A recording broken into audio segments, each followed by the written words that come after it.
So, this is kind of a different video. This is kind of more of an informational video. And of course, today, we're going to be using this 2022 Subaru Outback as an example. In case you haven't been able to notice, it is snowy. Literally everywhere. And the biggest question is, when driving out in the snow, is it better to have all-wheel drive or four-wheel drive? And I'm about to tell you a couple of things about why actually this particular vehicle is better to drive in the snow. Now, a couple of things to keep in mind is that these are normal tires, meaning that no matter what, you're not going to get as much grip because these are normal tires. And that literally has everything to do with a lot of different things, including driving. Even if you have four-wheel drive or all-wheel drive, you can have that all you want, but if you don't have good tires, you're still going to slip. A couple of things to keep in mind too is it all comes down to the way you drive. With this being a Subaru, it has what is called symmetrical all-wheel drive. That means that no matter what, each wheel will spin at the exact same amount of ratio. It has the exact same power. There is not really any front-wheel drive base or bias or rear-wheel drive bias. It is completely symmetrical, especially with a Subaru like this with what is called X mode. That gives you more control in conditions like this. In fact, snow, sand, and that sort of thing. That's kind of what X mode is really used for.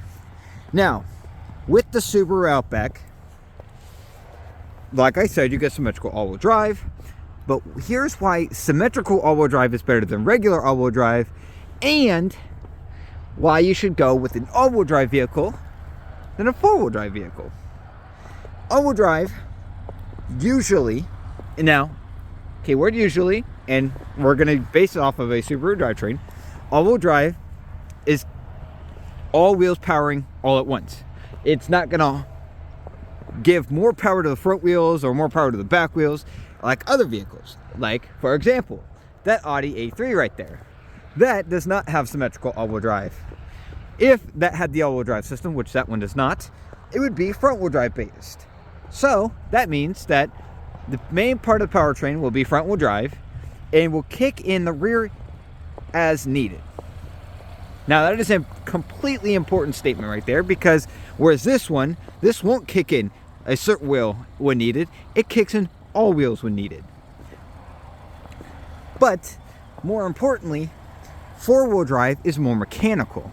When you have a more mechanical drivetrain, that means there's a lot more parts to break, but also it's a lot more parts that are active when four-wheel drive is needed. You actually have to manually put it in a four-wheel drive, and they're not quite completely the best ride that you're going to get. Unfortunately, when it comes down to it, four-wheel drive will not steer as nicely. It won't ride as nicely, and honestly has a different kind of power output because of the way that a four-wheel drive system works. Whereas this, you're not going to see any sacrifice in power. With all-wheel drive that's based off an Audi, you're going to feel a little bit of a different all-wheel drive system, and you're going to feel understeer a lot. You're going to feel just a lot of understeer, actually. If it's a rear-wheel drive based all-wheel system, that means you're going to have oversteer a lot. You're still going to have some understeering bits, but you're going to be oversteering quite a bit, aka you can drift a lot easier. But the cool part is drifting with that kind of a system actually is better. Now, Subaru has another advantage.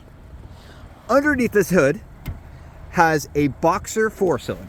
What does that mean? That means instead of the cylinders being like that or like that, you actually have it where the cylinders are like this. Meaning that your weight is more down here than it is up here, giving you more weight on the front.